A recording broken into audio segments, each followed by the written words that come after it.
కష్టాన్ని కానీ మనం ఒకసారి లెక్క పెడితే ఆయన ఎంత కష్టపడితే సినిమాల్లో కష్టపడితే కోట్లాది రూపాయలు సంపాదించేవాడు.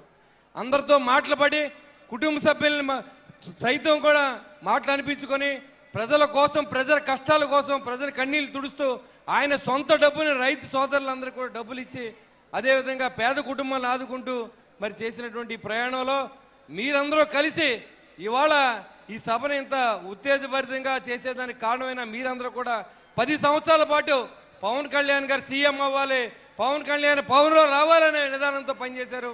ఇవాళ మరొక పార్టీ అయితే ఏది కూడా ఒక్కసారి ఓడిపోతే మళ్ళీ కనపడిన మన దరిదాపులో కూడా కనపడదు.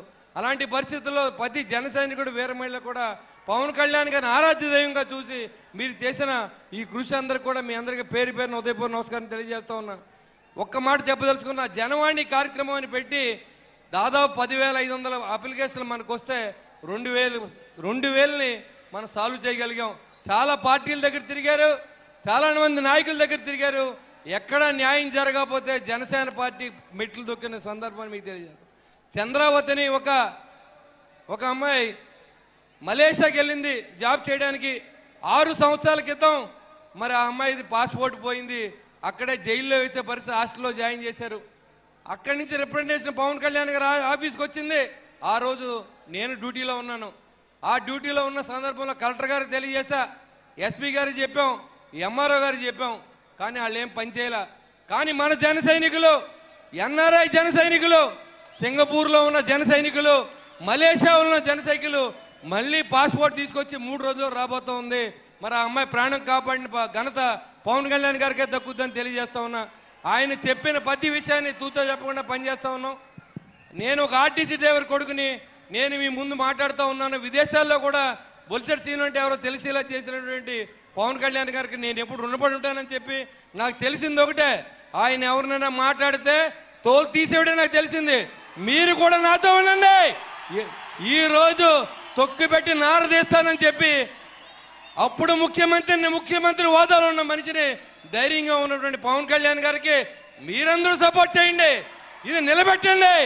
మళ్ళీ ఇంకొక 5 సంవత్సరాల పాటు అజ్ఞాతంలో పంపించండి. రాష్ట్రాన్ని కాపాడండి.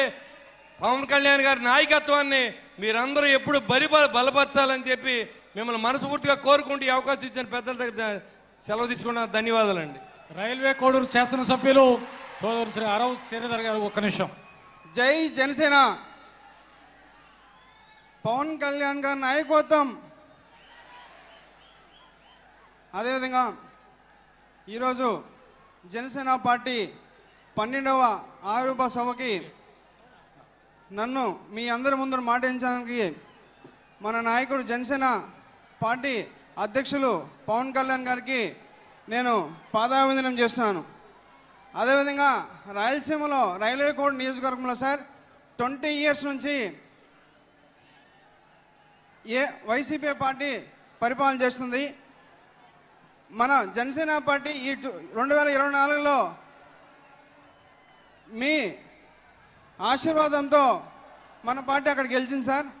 అదేవిధంగా నాకు కథలు, కవితలు రాయడం సార్ రాదు. నేను ముఖ్యంగా పవన్ కళ్యాణ్ సార్ అభిమానినే. ఆయన సినిమాల కోసం చొక్కా చింపుకునే వ్యక్తిని. అంతటి వాడిని నన్ను ఈరోజు ఆంధ్రప్రదేశ్లోనే అతి చిన్న వయసులోనే గౌరవ శాసనసభలో మాట్లాడే అవకాశం ఇచ్చినందుకు పవన్ కళ్యాణ్ గారికి, అదేవిధంగా గవర్నమెంట్ విప్గా నన్ను ఈరోజు ఆయన ప్రకటించారు. అదేవిధంగా